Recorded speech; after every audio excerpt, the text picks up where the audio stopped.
Sebutkan penguasa terhebat dalam peradaban sejarah dunia. Genghis Khan, dia adalah penguasa kekaisaran Mongol. Thutmose, dia adalah penguasa kekaisaran Mesir. Darius, dia adalah penguasa kekaisaran Persia. Alexander, dia adalah penguasa kekaisaran Macedonia. Papinas, dia adalah penguasa kekaisaran Roma. Julius, dia adalah penguasa kekaisaran Republik Roma. Shang, dia adalah penguasa kekaisaran Cina. Rurik, dia adalah penguasa kekaisaran Rusia.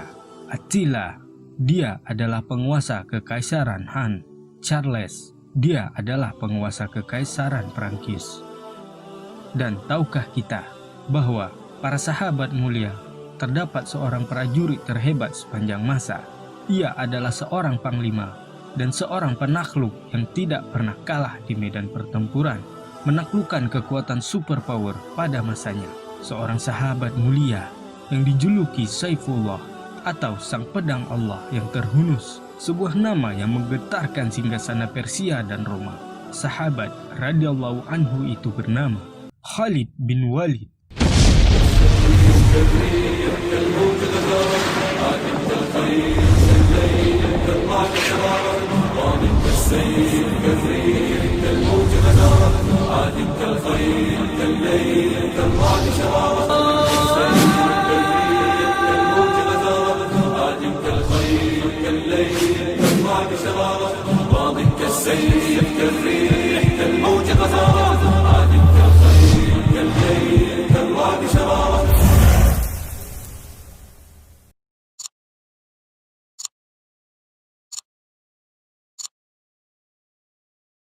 القول قول الصوارم كي تسترد المظالم. Beliau radhiyallahu anhu bernama Khalid bin Walid bin Mughirah bin Abdullah bin Umair bin Makhzum. Beliau dikenal sebagai panglima yang tak pernah kalah dalam setiap medan pertempuran, baik pada saat keislamannya maupun masa jahiliyah. Beliau juga dikenal sebagai perangai yang perkasa, yang diiringi dengan ide-ide yang cemerlang. Ayah beliau bernama Al-Walid bin Mughirah dan bergelar Abdu Syam, seorang pemuka suku Quraisy dan juga sebagai hakim, dan dikenal sebagai seorang yang memiliki kekayaan. Al-Walid dikenal sangat faham terhadap ilmu-ilmu syair. Al-Walid dikenal juga sebagai orang yang pertama melepaskan sandal saat memasuki Ka'bah. Al-Walid juga dikenal sebagai orang pertama yang mengharamkan khamar, memotong tangan bagi pelaku pencurian, dan menghapus sumpah. Dan di antara dasar-dasar ini terus dijalankan pada masa Islam. Al-Walid bin Mughirah juga orang pertama yang berani merenovasi Ka'bah saat Ka'bah runtuh karena beban kiswah yang semakin banyak.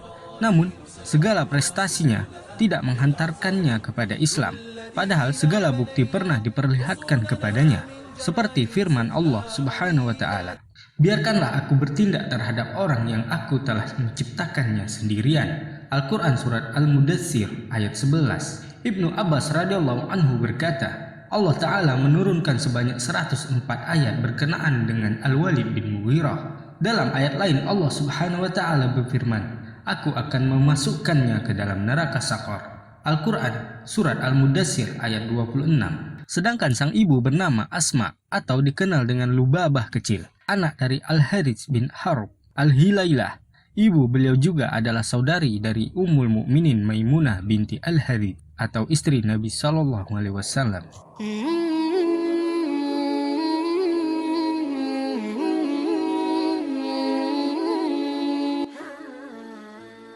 Khalid bin Walid radhiyallahu anhu sangat digemari oleh kalangan Quraisy karena perangainya yang begitu kuat dan pemikirannya dalam menyusun sebuah strategi pertempuran yang dapat membalikkan keadaan saat sudah terjepit, seperti yang dilakukannya sebelum masuk Islam.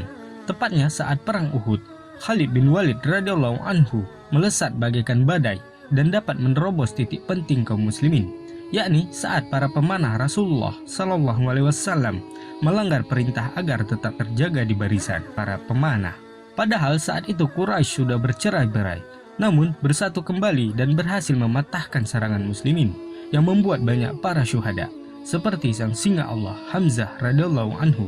Tidak hanya itu, Rasulullah Shallallahu Alaihi Wasallam sampai terluka.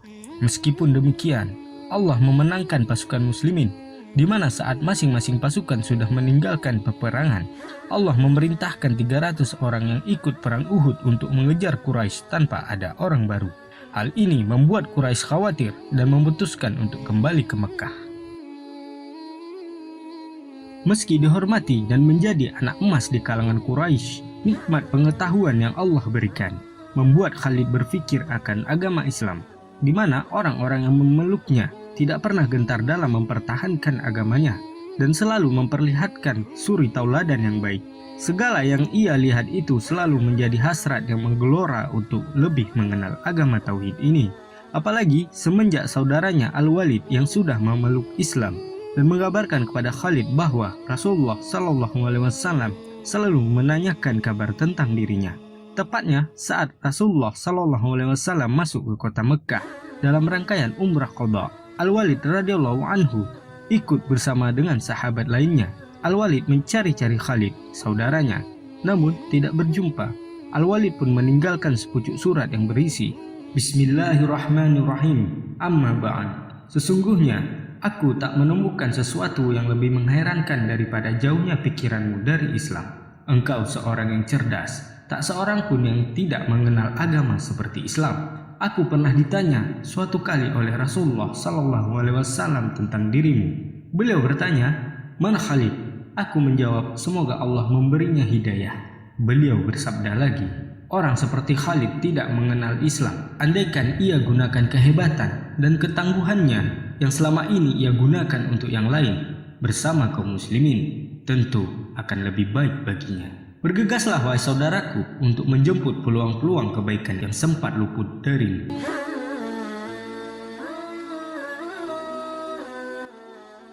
Setelah membaca surat tersebut, hati Khalid terenyuh dan berdebar. Rasa cinta yang terpendam kepada Islam, terlebih lagi manusia terbaik di alam semesta, menanyakan kabarnya. Ditambah lagi saat suatu hari Khalid bermimpi di mana ia berada di sebuah daerah yang gersang, tidak ada tanaman maupun air. Lalu dalam mimpinya ia pindah di suatu daerah yang hijau dan luas, yang kelak ditafsir oleh sahabat mulia Abu Bakar radhiyallahu anhu bahwa tempat yang gersang itu adalah saat ia masih berada dalam naungan jahiliyah. Sementara tempat daerah yang hijau itu adalah tempat hijrahnya ke Madinah. Lalu setelah terbangun ia pun sadar bahwa mimpinya ini syarat untuk menuju kebaikan. Tanpa menunggu lama, ia pun menyiapkan perbekalan selama perjalanan. Sebelumnya, ia juga menjumpai Safwan dan Ikrimah radhiyallahu anhu yang saat itu masih dalam keadaan jahiliyah untuk mengajak mereka masuk Islam. Namun mereka menolak. Lalu dalam perjalanannya, ia berjumpa dengan Utsman bin Talhah serta Amr bin As di perjalanan lainnya. Ketiganya pun menemui Rasulullah SAW untuk mengikrarkan keislamannya. Ketiga sahabat mulia ini meminta agar Rasulullah SAW mendoakan kebaikan dan memohon kepada Allah Subhanahu wa Ta'ala agar mengampuninya, dan Rasulullah SAW pun mendoakan mereka. Keislaman mereka pun terdengar di telinga Quraisy dan membuat gempar para pemuka-pemukanya, karena seperti yang diketahui, ketiganya adalah anak emas bagi Quraisy karena prestasi yang luar biasa. Segala prestasinya kini berbalik ke arah muslimin. Dan dengan kehendak Allah, Khalid bin Walid radhiyallahu anhu menjadi prajurit dan panglima yang selalu memperoleh kemenangan.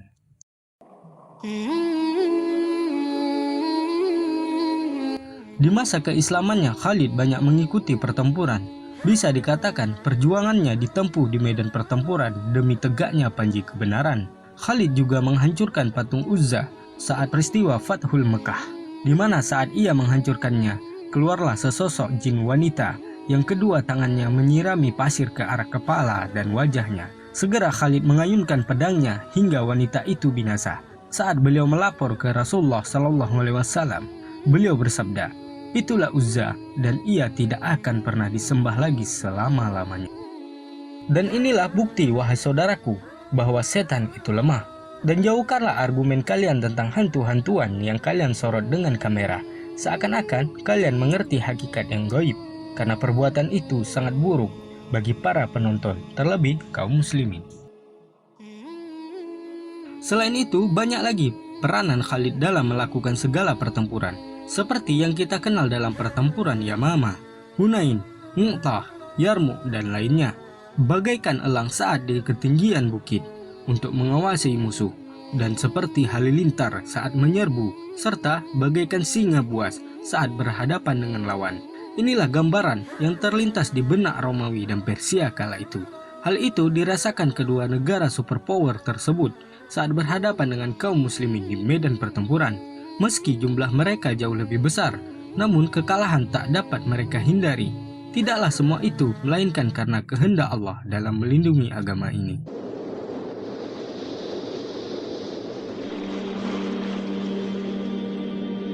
Baiklah, sedikit kami jelaskan beberapa pertempuran yang sangat dramatis.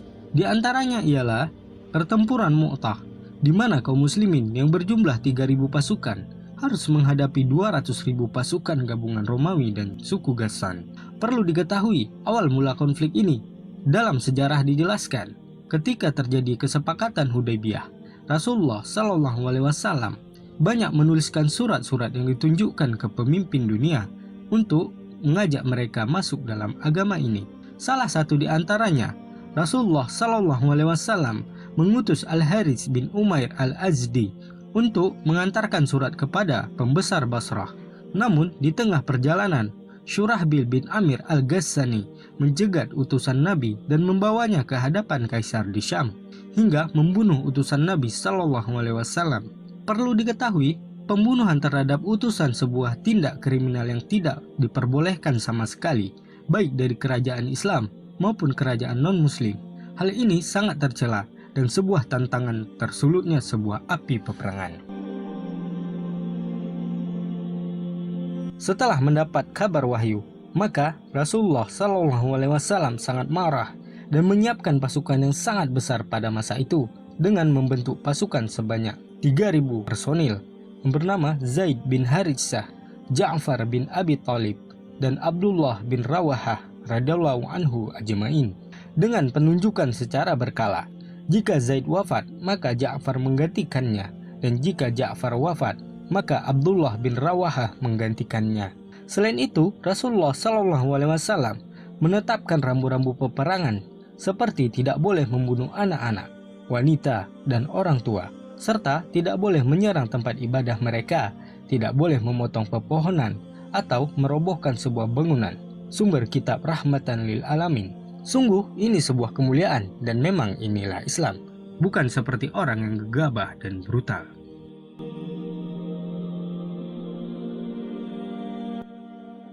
Dan di antara 3.000 pasukan tersebut, Khalid bin Walid ikut serta dan menjadi awal mulanya dalam berjihad di jalan Allah. Maka berangkatlah pasukan muslimin dengan penuh ketakwaan dan mental yang berapi-api. Di sisi lain, pasukan Ghassan yang berjumlah 100.000 pasukan telah siap untuk melumat kekuatan muslimin. Tidak hanya itu, pasukan Ghassan juga mendapat bantuan tambahan dari sekutunya, yakni Romawi sebesar 100.000 personil yang diutus Heraklius. Padahal Heraklius mengetahui kerasulan Nabi SAW, namun keduniaan mengalahkan imannya. Maka bersatulah kekuatan sebesar 200.000 pasukan yang bergerak dan siap untuk berhadapan dengan muslimin.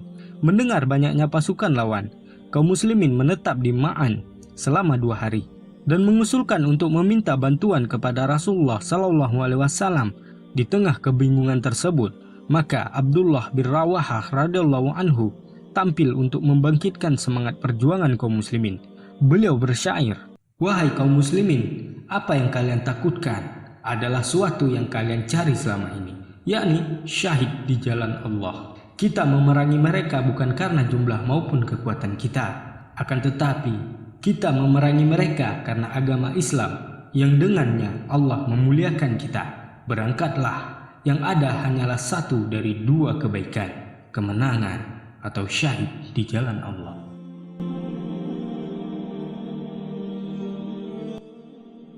Mendengar perkataan tersebut, kaum muslimin bangkit. Jiwa mereka bagaikan gelombang yang siap menerjang apapun yang berada di hadapannya. Maka bergeraklah pasukan muslimin dengan tekad membara dan iman yang kokoh.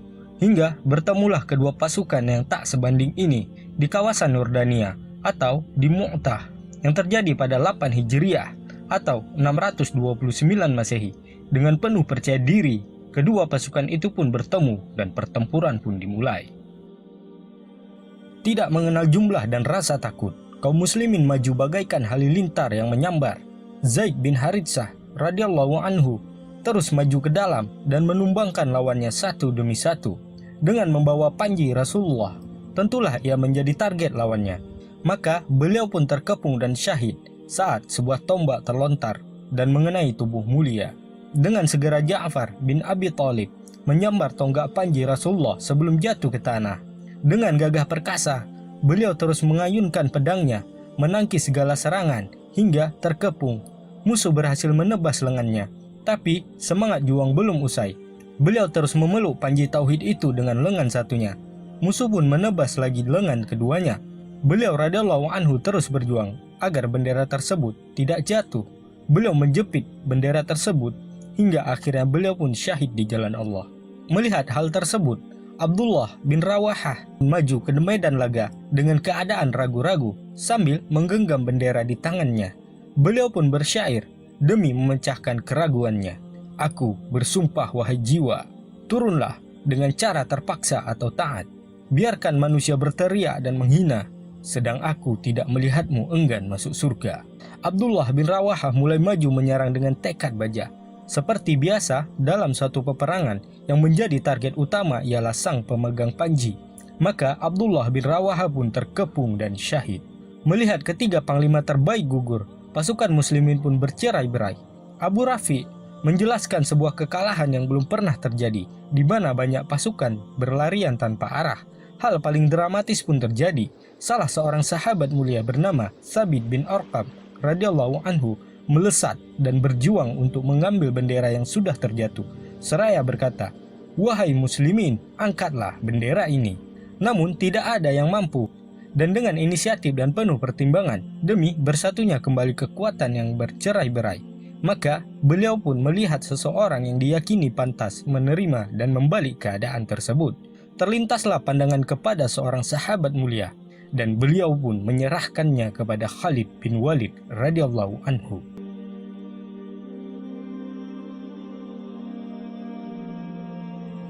Beliau berkata, "Wahai Khalid, pimpinlah kami." Khalid berkata, "Bukankah engkau lebih dulu masuk Islam daripada aku?" Sahabat mulia ini berkata, "Dalam urusan ini engkaulah yang lebih pantas wahai Khalid." Khalid bin Walid pun segera mengambil alih dan mengibarkan bendera setinggi-tingginya. Dengan suara keras beliau bertakbir. Hal ini dilakukan agar pasukan muslimin kembali bersatu dalam barisan. Dalam sejarah dijelaskan, Khalid bin Walid radhiyallahu anhu memulai perannya. Saat kedua pasukan beristirahat, beliau memerintahkan kaum muslimin untuk tidak beristirahat. Beliau membagi-bagi pasukan yang tersisa 50-50 dan memerintahkan semuanya mengganti pakaiannya. Lalu beliau juga memecah barisan muslimin yang awalnya di depan beralih ke belakang, yang belakang ke samping, yang samping ke depan. Selain itu, beliau juga memerintahkan agar setengah pasukan menghadapi musuh dan setengahnya lagi menjauh ke arah Madinah dan masuk ke barisan setelah diberi aba-aba dengan cara beransur-ansur. Dan juga yang menarik, beliau memerintahkan mereka untuk mengumpulkan pelepah kurma yang akan digunakan saat peperangan. Hal ini dilakukan agar saat mereka bergabung, pelepah kurma tersebut akan menyeret debu-debu, sehingga membuat keadaan seakan-akan berkabut debu dan musuh akan menyangka bantuan besar telah datang.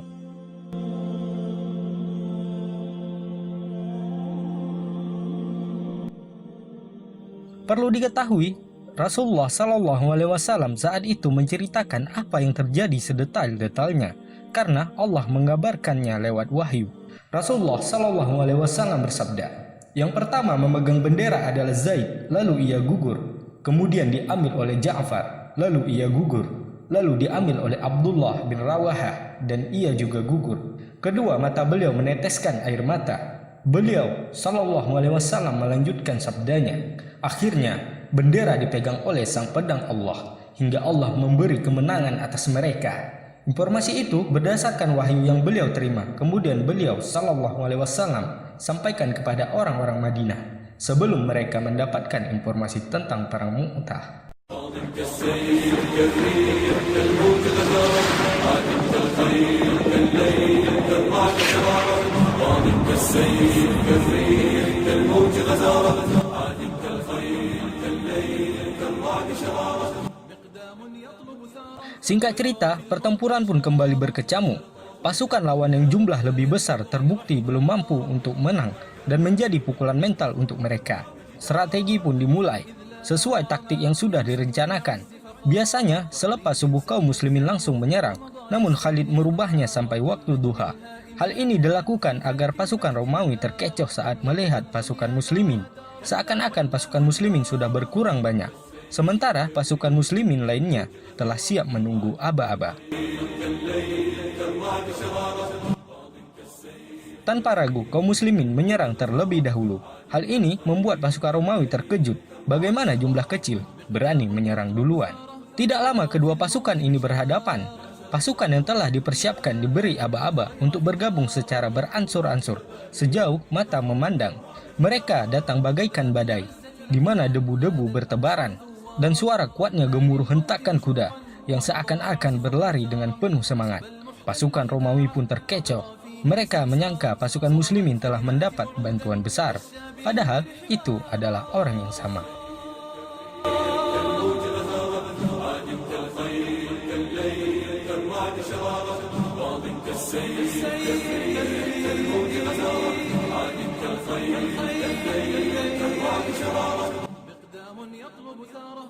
Berkat pertolongan Allah, Khalid bin Walid pun berhasil menekan kekuatan Romawi dan membawa pasukannya mundur secara teratur. Sementara Romawi tidak berani mengejarnya. Dan akhirnya pertempuran yang memakan waktu kurang lebih 8 hari ini pun berakhir. Akibatnya kaum muslimin kehilangan 12 syuhada, sementara dari pihak lawan tidak diketahui. Namun jika melihat gambaran pertempuran ini dan tidak beraninya mereka mengejar muslimin yang mundur, korban dari pihak mereka terbilang banyak. Tercatat dalam sejarah, akibat dari pertempuran ini, Allah mengungkap sebuah keajaiban. Bagaimana pasukan yang hanya berjumlah 3.000 personil mampu berhadapan dengan pasukan yang berjumlah sekian kali lipat, yakni 200.000 personil terlatih. Meski sempat menuai kekalahan, namun Allah mampu membalik keadaan tersebut lewat Khalid bin Walid radhiyallahu anhu. Padahal masa itu Romawi salah satu negara adidaya, hingga dampak positif dari pertempuran ini, kaum muslimin yang awal dianggap sebelah mata oleh Romawi dan Persia mulai diperhitungkan dan membuat kabilah-kabilah yang selama ini memberontak terhadap kaum muslimin menjadi tunduk. Di antaranya Bani Sulaim, Ashja, Galtafan, Zufyan, dan Fazarah. Di perang ini juga 9 pedang Khalid bin Walid patah dan yang tersisa di tangannya hanya pedang buatan Yaman, dan awal mula julukan beliau sebagai sang pedang Allah yang terhunus. Dan perang ini juga awal dari pertempuran besar berikutnya antara pasukan muslimin melawan Romawi di perang Yarmouk, yang insya Allah akan kita bahas di lain waktu.